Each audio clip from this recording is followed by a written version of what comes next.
Time యూపీఎస్సీకి tuitions only in Tirumala IAS institute Chaitanyapuri. Call చేసి ఇప్పుడే జాయిన్ అవ్వండి. దయచేసి ఈ వీడియోను పూర్తిగా చూడండి. ముఖ్యంగా రైతులకు ఇది ఉపయోగపడే వీడియో. ప్రభుత్వం అందిస్తున్న పథకాలపై అవగాహన లేక ఎంతో మంది నష్టపోతున్నారు. ఎలా అప్లై చేయాలి, ఎక్కడ దరఖాస్తు పెట్టుకోవాలో తెలియటం లేదు. త్వరలో కేంద్ర ప్రభుత్వం ఓ శుభవార్తను అందించనుంది. అది పొందాలంటే ఏ వివరాలు తప్పక తెలుసుకోవాలి. రైతులకు మోదీ సర్కార్ తన ప్రాధాన్యతను కొనసాగిస్తోంది. రైతుల ఆర్థిక అవసరాలను తీర్చడానికి వారికి అనుకూలమైన పథకాలను అందించడమే కాదు, వాటిలో అన్నదాతలు మరీ లబ్ధి చేకూరేందుకు మార్పులు చేర్పులు కూడా చేస్తోంది. కొత్త సంవత్సరం కానుకగా ప్రధానమంత్రి కిసాన్ సమ్మాన్ నిధి కింద అందిస్తున్న పెట్టుబడి సాయాన్ని 6,000 నుంచి 10,000 రూపాయలకు పెంచుతూ ప్రకటించిన మోదీ సర్కార్ మరోసారి రైతులకు మరో శుభవార్తను అందించేందుకు సిద్ధమైంది. ఫిబ్రవరి 1న కేంద్ర ప్రభుత్వం వార్షిక బడ్జెట్ను ప్రవేశపెట్టబోతోంది. ఈ నేపథ్యంలో వివిధ వర్గాలు తమ డిమాండ్లను ప్రభుత్వానికి తెలియజేస్తున్నాయి. ఇప్పటికే కొన్ని సంస్థలు, వివిధ రంగాల ప్రముఖులు తమ సిఫార్సులను ప్రభుత్వానికి సమర్పించారు.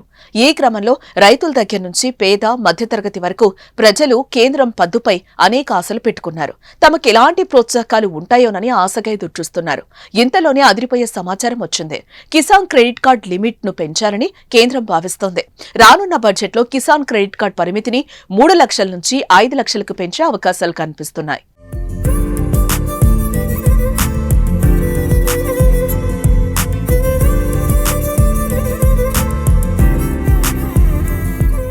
రైతులు ఆర్థికంగా నిలదొక్కునేందుకు అందించే పథకాల్లో కిసాన్ క్రెడిట్ కార్డు ఒకటి.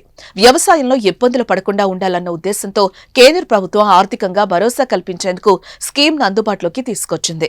వ్యవసాయం సంబంధిత పనులు చేసే రైతులకు 9% వడ్డీకి స్వల్పకాలిక రుణాలను అందిస్తారు. ఈ స్కీమ్ ప్రత్యేకత ఏంటంటే ప్రభుత్వం రుణంపై వసూలు చేసే వడ్డీపై 2% రాయితీని కూడా అందిస్తుంది. అదే సమయంలో మొత్తం రుణాన్ని సకాలంలో చెల్లించే రైతులకు ప్రోత్సాహకంగా మరో 3% రాయితీని కూడా ఇస్తారు. అంటే ఈ రుణాన్ని రైతులకు కేవలం 4% వార్షిక వడ్డీకి అందిస్తారు. దీని ద్వారా ఇప్పటి వరకు 3 లక్షలు రుణం పొందొచ్చు. ఈ పథకంలో చివరి మార్పు 2006-07 సంవత్సరంలో జరిగింది. అప్పటి నుంచి ఎలాంటి మార్పులు చేయలేదు. రైతులకు వ్యవసాయం సులభతరం చేసేందుకు కిసాన్ క్రెడిట్ కార్డ్ లిమిట్ ను పెంచాలని డిమాండ్ చాలా కాలంగా ఉండగా ఈ బడ్జెట్లో దానిపై ప్రకటన వస్తుందని విశ్వసనీయ వర్గాల సమాచారం.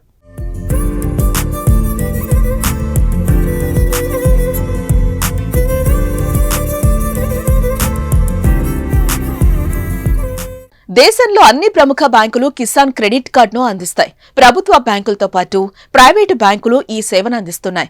బ్యాంకుల వద్దకు వెళ్లడం ద్వారా లేదా ఆన్లైన్లో స్వయంగా అప్లై చేసుకోవడం ద్వారా కూడా కిసాన్ కార్డును పొందొచ్చు. అలాగే భూ యజమాని నుంచి కౌలు రైతుల వరకు ఎవరైనా ఈ కార్డును తీసుకోవచ్చు. కిసాన్ కార్డు కోసం ఆన్లైన్లో అప్లై చేయాలనుకుంటే సంబంధిత బ్యాంకు వెబ్సైట్లోకి లాగిన్ కావాలి. హోమ్ పేజ్లో రుణాల ఆప్షన్ సెలెక్ట్ చేసుకుని అందులో కేసీసీ అనే ఆప్షన్ ను సెలెక్ట్ చేసుకోవాలి. అక్కడ అడిగిన వివరాలన్నింటినీ ఎంటర్ చేయాలి. అంతా పూర్తయిందనుకున్న తర్వాత సబ్మిట్ బటన్ క్లిక్ చేస్తే సరిపోతుంది. మీరు అప్లై చేసినట్టుగా ఒక రిఫరెన్స్ నెంబర్ వస్తుంది. మీరు రుణం పొందేందుకు అర్హత కలుగుంటే తర్వాతి 3-4 పని దినాల్లో బ్యాంకు మిమ్మల్ని సంప్రదించి లోన్ అందిస్తుంది.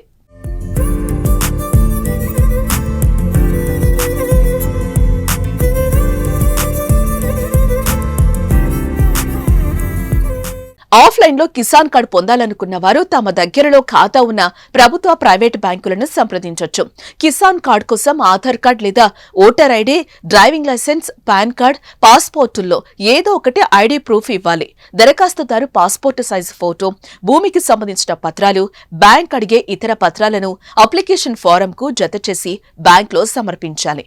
మీకు అర్హత ఉంటే కిసాన్ కార్డు మంజూరవుతుంది. రానున్న బడ్జెట్లో కిసాన్ క్రెడిట్ కార్డు పరిమితిని 3 లక్షల నుంచి 5 లక్షలకు పెంచితే రైతులకు పండగే.